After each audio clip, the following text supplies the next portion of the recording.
हाँ जी, हाँ रिकॉर्डिंग शुरू कर दी मैंने। मेरे को बेटा बताना डिविडेंड कितना था? 5,000। हमने ये P&L बना रखा है, ये ओपनिंग बैलेंस है, ये क्लोजिंग बैलेंस है और ये डिविडेंड पेड है।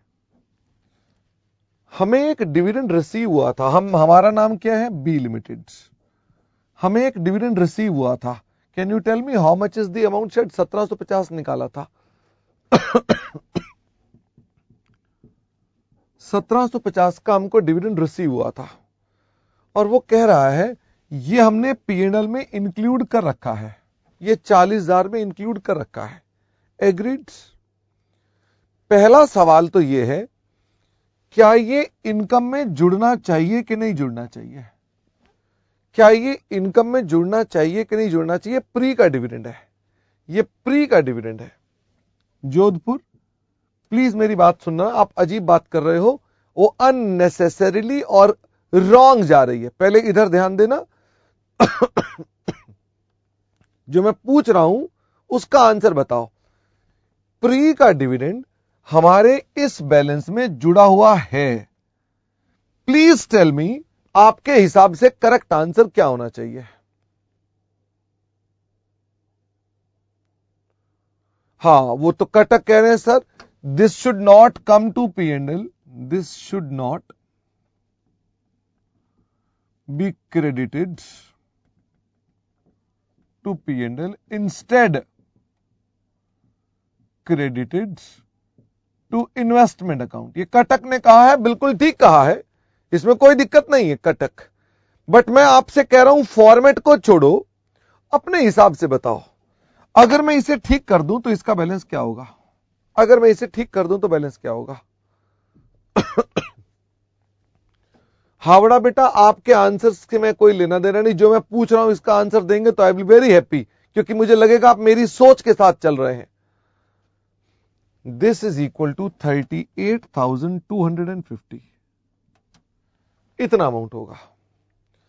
मुझे एक बात बताओ, now this is correct, this is correct. तो मुझे ये बताओ, अगर मैं आपसे अब रिजर्व एंड सरप्लस अकाउंट बनाऊं जो कि करेक्ट है,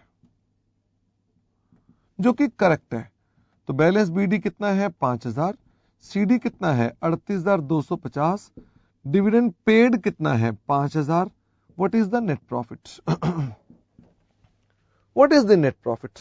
रोहतक ने कहा 19,000। 19,000 तो नहीं हो सकता, 38,250 ज्यादा बच्चे कह रहे हैं।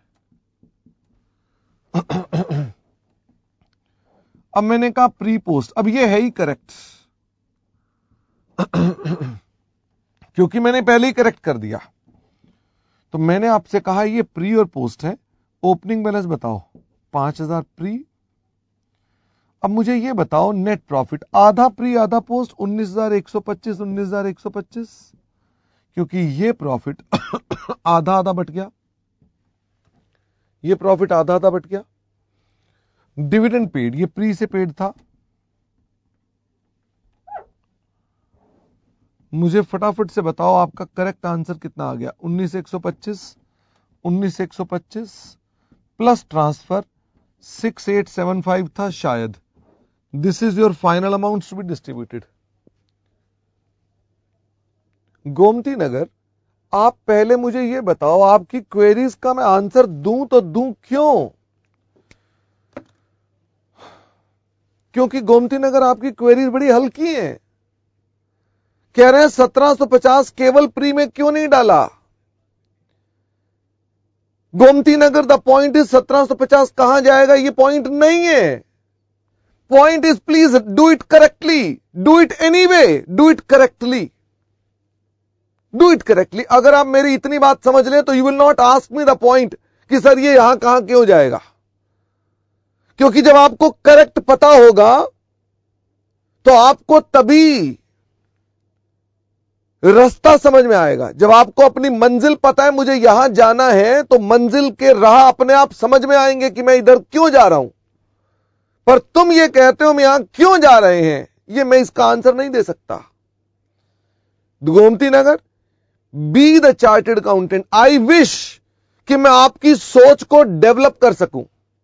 आई विश कि मैं आपके विचारों को और परिपक्व कर बना सकूं कि आप अपने पास केवल होल्डिंग में नहीं, अदरवाइज भी सोचें हर चीज को कि मेरे को करेक्ट करना है, और उसको करेक्ट करने के नंबर ऑफ वेज हो सकते हैं।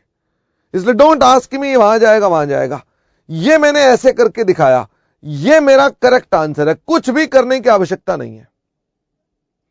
अच्छा, अब मैंने जिसे ऐसे किया, मैंने इसी चीज को जब वहां लिखा था, जब मैंने इसको यहां लिखा था, तो मैंने कहा बेटा 40,000 रुपए को आपने इस तरह से बांट दिया। अब सारे पहले बच्चे बताओ 40,000 करेक्ट आंसर है कि रॉन्ग है? पहले तो यह बताओ, क्योंकि हमने इसमें गलती हो रखी है, यह गलती सहित है, इसका मतलब यह गलती सहित है, यह गलती सहित है। एग्रीड? गोमती नगर, हां और ना में जवाब दो। क्या यह गलती सहित है? The pre dividend is included here which is not my income. Pre dividend income ही नहीं होता, पर मैंने यहां कर रखा है। तो क्या मैंने इसी 40,000 के 2 टुकड़े किए थे? अब मुझे यह बताओ गोमती नगर, जब 40,000 में 1750 गलत जुड़ा हुआ था, तो क्या आपको नहीं लगता कि वो गलती भी अब 2 जगह पर आ गई है? क्योंकि आपने जब आधा आधा बांटा इस 40,000 को, तो आपने तो उसको भी साथ में ही बांट दिया। बोलो ना गोमती नगर, जब तुमने गलत चीज को बांटा तो गलत चीज 2 जगह चली गई। कहां कहां चली गई गोमती नगर? अब वो चली गई इधर भी और इधर भी। अब अगर वो 2 जगह पर चली गई, तो अब मैं कहता हूं प्लीज ठीक करो। तो अब ठीक कहां पर किया जाएगा?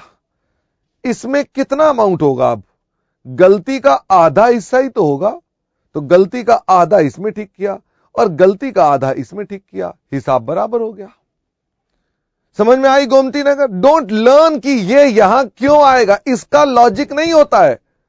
लॉजिक यहां से है कि मुझे ये करेक्ट करना है।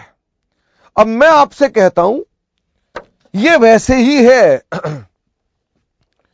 जब आप बचपन में पढ़ते थे, तो आप सैलरी की एंट्री मान लो भूल जाते थे, या डेप्रिसिएशन लगाना भूल जाते थे, तो ट्रायल बैलेंस में गलती होती थी।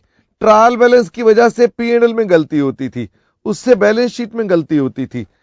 तो ठीक करने का उपाय यह है कि या तो ट्रायल से पहले ही ठीक करके दोबारा काम किया जाए, या गलती यहां ठीक कर दी जाए, या गलती यहां ठीक कर दी जाए, या गलती बिल्कुल आखिरी में ठीक कर दी जाए। कोई दिक्कत थोड़ा है।